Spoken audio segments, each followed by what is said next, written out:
right, you guys, hello again. This is the chapter for chapter 2 of Elie Wiesel's Night.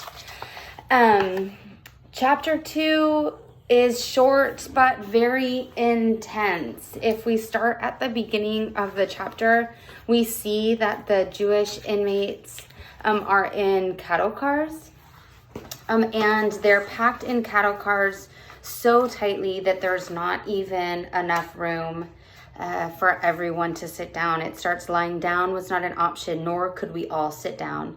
We decided to take turns sitting. He explains that there was little air, and that there wasn't enough food or water. There's men, women, and children that he's talking about in this chapter, and the conditions, as he describes, are really horrible.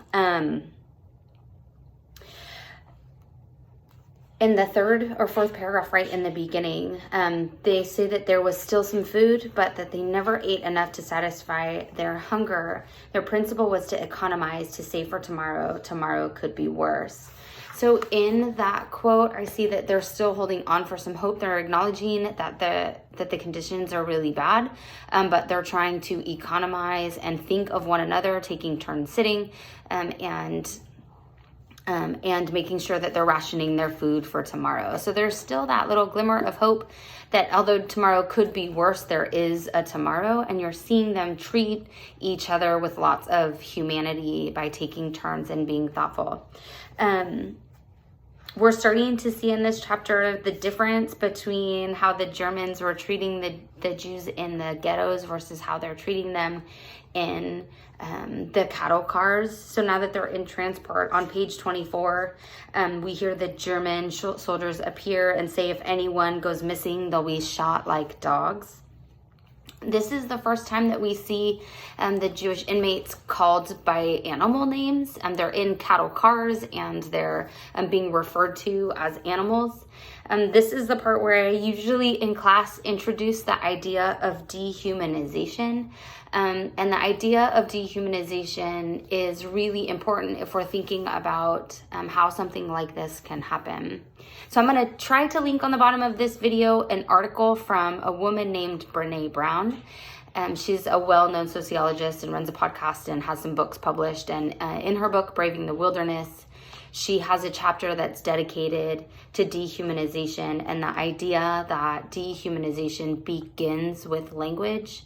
And begins with language like calling people dogs. We'll talk more about this, and hopefully you guys will get an opportunity to read this article and to respond to it, because she argues that these sorts of things happen when we dehumanize people to the point where we can create what we call moral exclusions.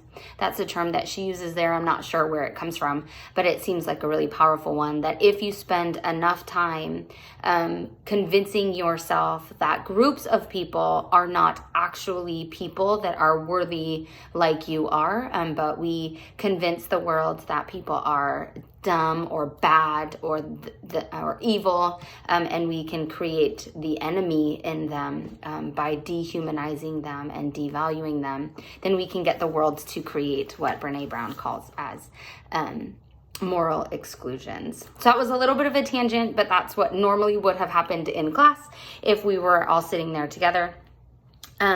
So we see them starting to be called dogs and animal names by German soldiers.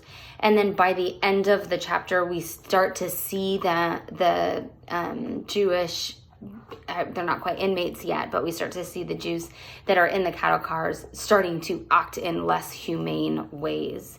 In the first time Madam Schachter starts screaming about the fire, and the response from inside the cattle car is that poor woman, she must be thirsty. That poor woman, she's lost her children and her family. And by the end of that chapter, just a couple of pages and really a couple of days later, we're seeing that everyone is tying her up and beating her in front of her young son. So what I think is being introduced here is a relationship that's going to continue throughout the book as the Jews are continued to be dehumanized and their identity continues to be stripped away, and we start to see them acting desperately in inhumane ways toward one another. And I think that that's one of the really brilliant things about this particular memoir, is that Wiesel is so honest about how he responds and how he reacts, and is really, really kind of divulges the ugliness of his own behavior in his need to survive. And so I think that we first see that, the beginnings of dehumanization and the beginnings of kind of inhumane behavior on the part of the Jews that were being dehumanized. So as we keep going, I want you to keep thinking about dehumanization and how the Jews are being dehumanized and how their behavior is being affected by the result of this kind of treatment. I think that's it for chapter 2. Chapter 3 gets really intense, so read carefully and keep looking for dehumanization.